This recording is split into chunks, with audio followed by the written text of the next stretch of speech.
భారతదేశ వ్యాప్తంగా ప్రజలందరూ కూడా కోరుకుంటున్నటువంటి సందర్భం మనం చూస్తున్నాం. ఇవాళ యుద్ధ వాతావరణం ఏర్పడి ఉన్నది.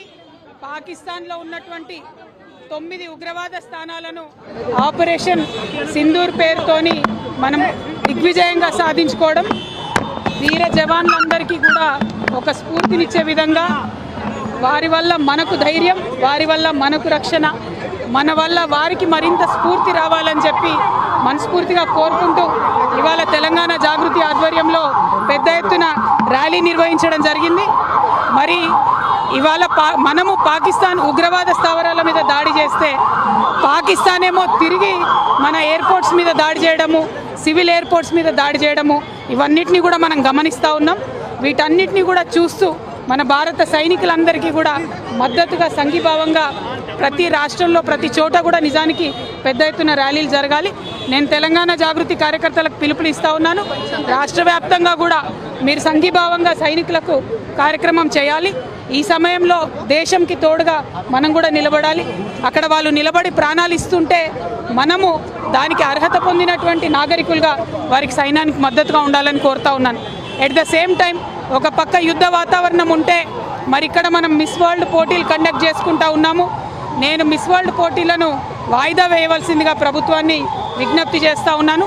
ఐపీఎల్ని కూడా వాయిదా వేసుకున్నారు. ఎట్లయితే ఐపీఎల్ వాయిదా వేశారో మిస్ వరల్డ్ పోటీలు కూడా వాయిదా వేయాలి. ఎందుకంటే ప్రపంచమంతా కూడా పోటీలన్నీ కూడా ఛానళ్లలో చూస్తూ ఉంటారు.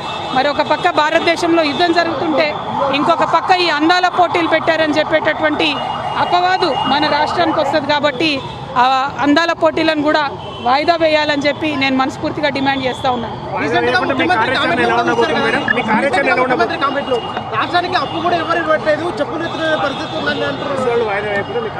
మిస్ వరల్డ్ వాయిదా వేయమని విజ్ఞప్తి చేస్తున్నాం ప్రభుత్వానికి. ఎందుకంటే ఇది విఘ్నత ప్రదర్శించాల్సినటువంటి సమయం. ప్రపంచమంతా కూడా భారతదేశం వైపు నిలబడ్డది. ఇవాళ మనది ధర్మయుద్ధం. భారతదేశం ఎప్పుడు కూడా తప్పు చేయదు. నీతి మీద నిజాయితీ మీదనే యుద్ధం చేస్తున్నాం. మనం వారి భూభాగంలో సామాన్య ప్రజల్ని ఏమనలేదు, ఉగ్రవాదుల్ని హతం చేసినాం. ఈ సందర్భంగా ప్రపంచమంతా భారతదేశం వైపు నిలబడి మనం చూస్తుంది. కాబట్టి ఈ టైంలో సిల్లీగా మనము అందాల పోటీలు పెట్టి మన ప్రాధాన్యతలు వేరే రకమైనటువంటి సందేశం ప్రపంచంలో పోకూడదు.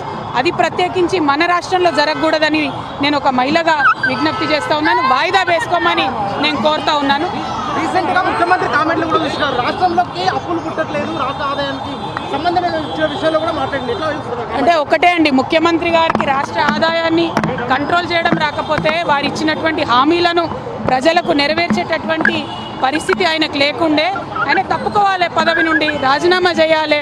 పేద ప్రజలకు 6 వాగ్దానాలు చేసి వంచన చేసి అధికారంలోకి వచ్చినటువంటి ఇవాళ మీరు చేయలేకపోతున్నాం, పరిపాలన చేయలేకపోతున్నాం అంటే పరిపాలన చేతగాని ముఖ్యమంత్రి గారు తక్షణమే రాజీనామా చేయాలని చెప్పి నేను డిమాండ్ చేస్తున్నాను. ప్రభుత్వ ఉద్యోగులు కొంచెమే కోరికలు కోరుతున్నారు, మీరు వెనక్కి తగ్గాలి, కోరికలు కోరొద్దు అని చెప్పి. ప్రభుత్వ ఉద్యోగులైనా పేద ప్రజలైనా ఇదివరకు వీళ్ళు ఇచ్చినటువంటి మేనిఫెస్టో హామీలలోంచి డిమాండ్ చేస్తున్నారు తప్పితే కొత్తగా ఏం అడుగుతలేరు. వాళ్ళు ఇచ్చినటువంటి మాటలే నెరవేర్చమని ఇవాళ డిమాండ్ చేస్తున్నారు ప్రజలు. ఆ మాటలు నెరవేర్చలేక రాష్ట్రాన్ని గాడిలో పెట్టేటటువంటి పరిపాలన చేతగానటువంటి ప్రభుత్వం కాబట్టి మరి దిగిపోమ్మని వారు మేము డిమాండ్ చేస్తాం. రాష్ట్రానికి ఆదాయం ఎక్కువ ముఖ్యమంత్రి మాట్లాడాడు. మరోసారి కూడా రాష్ట్రానికి ఆదాయం లేదు, అప్పుల పాలైందని మరోసారి. ఈ ముఖ్యమంత్రి ఎప్పుడేం మాట్లాడుతుండే ఎవరికి అర్థమవుతుందే?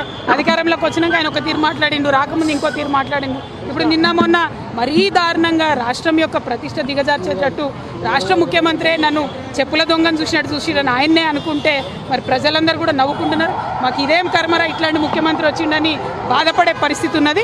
అందుకే మళ్ళొకసారి డిమాండ్ చేస్తున్నాం, మీకు పరిపాలన రాకపోతే, మీరు ఇచ్చినటువంటి మాట నిలబెట్టుకునే పరిస్థితి మీకు లేకపోతే రాష్ట్రం ప్రతిష్ట దిగజార్చకండి, మీరు తక్షణమే రాజీనామా చేయండి. జై తెలంగాణ.